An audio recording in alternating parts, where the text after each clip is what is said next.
नाम बताइए और यहाँ का पूरा मसला क्या है, कब से आपकी ज़मीन है और अभी क्या तकलीफ़ है? मेरा नाम सभाजी शर्मा और यहाँ मेरी 2 प्रॉपर्टी है, प्राइवेट लैंड है और तीसरी प्रॉपर्टी है जो 1172 वो महाराष्ट्र सरकार है। उस महाराष्ट्र सरकार पे मेरे पिताजी 50 से 60 साल से कब्जे में हैं और जो भी उसमें डॉक्यूमेंट हैं, कलेक्टर के डॉक्यूमेंट हैं, बीएमसी के डॉक्यूमेंट हैं, मेरे पास आज 55, 50, 60 का सब पोजीशन का डॉक्यूमेंट है।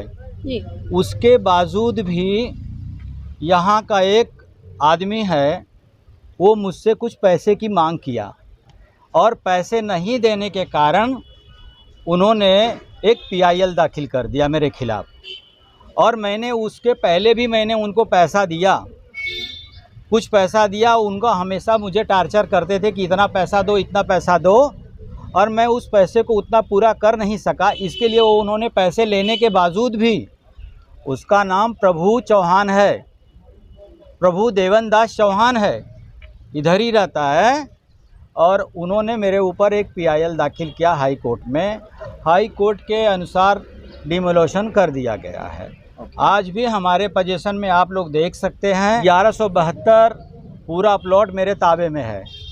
दूसरी बात है एक्सेस जो है हमारे 1173 1174 से यहाँ से जाता है, उसके लिए कोई रास्ता नहीं है।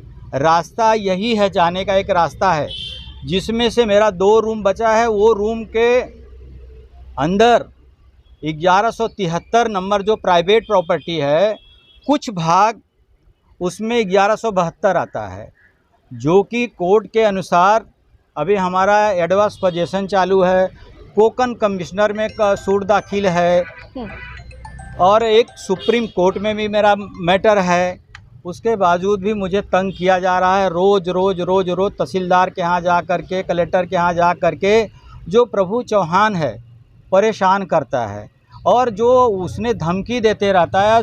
हालांकि वो तो क्रिमिनल है ही है, मैं आपको ग्राउंड बताता हूँ, वो मर्डरी है, क्रिमिनल है। उसी लिए मेरे पास उनके डॉक्यूमेंट है, मैं आपको एविडेंस के तौर पे दे सकता हूँ। और मुझे जो धमकी दिया है उसका मैंने कंप्लेन भी किया, पुलिस स्टेशन कंप्लेन है मेरे पास, आप देख सकते हैं उसको। और उसके बावजूद भी क्यों उसके ऊपर एफआईआर नहीं लिया गया? जब हमने पैसा इतना दिया, उसके बाद भी घड़ी घड़ी मुझे टार्चर करने की कोशिश, हमेशा टार्चर करने का। वो दबंगई के हिसाब से मर्डरी है, बोलता है कि मैं मार दूंगा। इसके लिए हम कोर्ट के शरण में गए कि भाई हमारे ऊपर न्याय करो, मगर क्या है कि पीआईएल दाखिल करने के वजह से और वो तोड़ दिया गया। अभी 2 स्ट्रक्चर जो है उसमें कुछ भाग हमारा 1172 महाराष्ट्र सरकार आती है और उसको तोड़ने के लिए, जो कि कल रेवेन्यू मिनिस्टर हैं आवन कुले जी, उन्होंने एक आदेश जारी किया है। ये देख लीजिए, अहवाल मंगाए हैं कि इस पे जब तक उन्होंने रिपोर्ट नहीं देते हैं तब तक कोई कार्रवाई नहीं करना चाहिए। उसके बावजूद भी पुलिस फोर्स लेकर के तहसीलदार डिमोलिशन के लिए आ रहा है। बस आप लोग से यही मेरा गुजारिश है, निवेदन है कि आप न्याय दिलाइए। मेरे ऊपर बहुत अत्याचार हो रहा है यहाँ, कुछ लोग जलन के हिसाब से और वो दबंगई के हिसाब से मैं पैसा पूरा दे नहीं पाया और इसके लिए मेरे ऊपर पीआईएल दाखिल कर दिया है। अब देखिए, ये तोड़ना नहीं चाहिए था और साहब का है कि आप देखिए अवाल कार्रवाई स्थगित करना, तो भी इसके बावजूद भी मुझे परेशान किया जा रहा है। ये डिमोलिशन के लिए तहसीलदार के यहाँ से आदमी आ रहे हैं। अभी आप लोग देखिए, मेरे ऊपर बहुत ही अत्याचार हो रहा है, मैं बहुत बुरे तरह से परेशान हो चुका हूँ।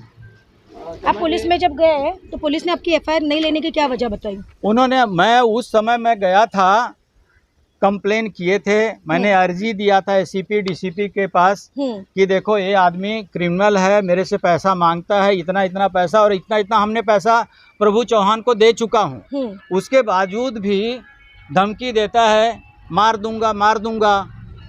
तो अब जितना पैसा वो मांग रहा उतना पैसा मैं दे नहीं सकता था, और जितना मेरे से बना मैंने दिया। उसके बाद आपने कितना अमाउंट दिया उनको? मेरे बता ख्याल सकते से हैं आप? आप बता गुड्डू कितना उसमें देखना है। 1 लाख एक बार दिया था, मेरे ख्याल से 2 लाख दिया था। उस समय मिला करके मैंने 5 लाख रुपया दिया था इसको। ये कब की बात है?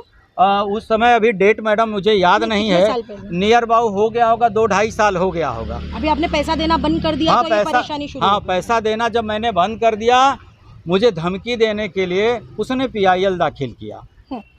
तब वो दूसरे से भी संदेश दिया कि मुझे 50 लाख से कम देंगे तब तक मैं विड्रॉ नहीं करूंगा। 50 लाख रुपया, तो मैं 50 लाख रुपया प्रभु देवन दास चौहान को मैं दे नहीं सकता हूं। मेरे पास इतना पर्याप्त पैसा है नहीं, इसीलिए मुझे टारगेट करके मेरे पीछे बहुत पड़ गया है। मेरे परिवार को उससे जान माल की पूरी डर है, खतरा है। वो क्योंकि मर्डरी है, उसका काम है पैसा ले करके मर्डर करना। आप उसका, मैं आपको उसको दिखाइए, गुड्डू मैडम को दीजिए, उसका मैं केस FIR का दिखाता हूँ जो उसने बंद हुआ था, छूटा भी है। और उसका भी इतना दबदबा के हिसाब से उसका कोई केस ही नहीं चला, उसको बंद कर दिए। उसका इतना पावर है, दबदबा है, उसको बंद कर दिए। शर्मा जी, जो चौहान है इस प्रॉपर्टी से और आपके क्या संबंध है?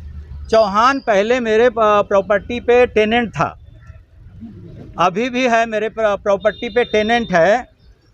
और उसने देखा कि इधर पीछे मेरा एक महाराष्ट्र सरकार जगह है जो मेरे पिताजी रहते थे, और उसको लगा कि मैं इनको टार्चर करके पैसे की मांग करूंगा, उन्होंने पैसा देंगे। तो मैं कुछ पैसा दिया, और उसके बावजूद भी दिन पर दिन इसका अत्याचार बढ़ते गया है, पैसा का बढ़ाते गया। कभी 5 लाख तो कभी 15 लाख तो कभी 50 लाख तक। हमारे अभी नाम तो नहीं बता सकता, वो डरते हैं, बोले मेरा नाम ना लो। बोले मेरे को मेरा जो ऑफिस है, एक ऑफिस दे दे और 50 लाख रुपया दे दे तो मैं केस विड्रॉ कर लूँगा। PIL विड्रॉ कर लूँगा। हाँ, PIL को मैं विड्रॉ कर लूँगा। मैं नहीं दे सका, इसके लिए PIL जो भी है जज साहब ने एक्शन लिया उसके लिए मुझे कोई ऐतराज़ नहीं है। मगर आज के तारीख में अभी जो भाड़ोतरी हैं, बारिश का समय है, आप लोग बताइए अब कहाँ जाएंगे? अचानक वो कहाँ लेकर के जाएंगे, क्या करेंगे? और उसमें भी मेरी प्राइवेट प्रॉपर्टी में हिस्सा आता है, सब महाराष्ट्र सरकार नहीं है, उसमें मेरे कुछ भाग हैं, कुछ भाग कलेक्टर लैंड में आता है, कुछ भाग है। और जो कि मेरा आज 50 से 60 साल से पोजीशन है, एविडेंस है, पुरावा है, जो कि कलेक्टर के पुरावा है, सर्वे पावती है, BMC के मेरे लेटर हैं। आपको चाहिए तो वो सब मैं लेटर दिखाता हूँ और वो सब डॉक्यूमेंट आपके माध्यम से मैं देता हूँ। शर्मा जी, ये कहा जाता है आपकी जो प्रॉपर्टी पे जो कब्जा है दो पीढ़ी चल रही, दूसरी पीढ़ी चल रही है। हाँ, तो अभी आपने क्या कदम उठाया है? आप मंत्रालय गए हैं या किसी अधिकारी? मैं रेवेन्यू मिनिस्टर जी के यहाँ गया था कि भाई मुझे ये प्रॉपर्टी लीज पे दे दिया जाए, जो भी आपका है वो मैं भरने के लिए तैयार हूँ। आज हमारे पास पोजीशन है, आज जाने का रास्ता यही है, सब देख सकते हैं। वो पीछे प्लॉट है, जाने का एक्सेस कहीं से नहीं है, ये प्लॉट है। कितने टेनेंट थे? नहीं, जो टेनेंट थे उन्होंने तोड़ दिया, जो स्ट्रक्चर थे तोड़ दिया।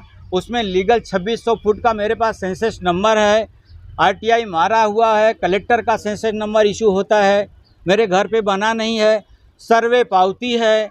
और जो BMC का है मैं डॉक्यूमेंट दे सकता हूँ, उन्होंने झाड़ काटने की परमिशन दिया, फिनिशिंग का म्युनिसिपल कॉरपोरेशन ने दिया है मुझे उसको, और उसके बावजूद भी प्रताड़ित करके मुझे परेशान किया जा रहा है। पहले वो R जोन था 50% गार्डन रिजर्वेशन था, उसके बाद कर दिए हैं गार्डन रिजर्वेशन।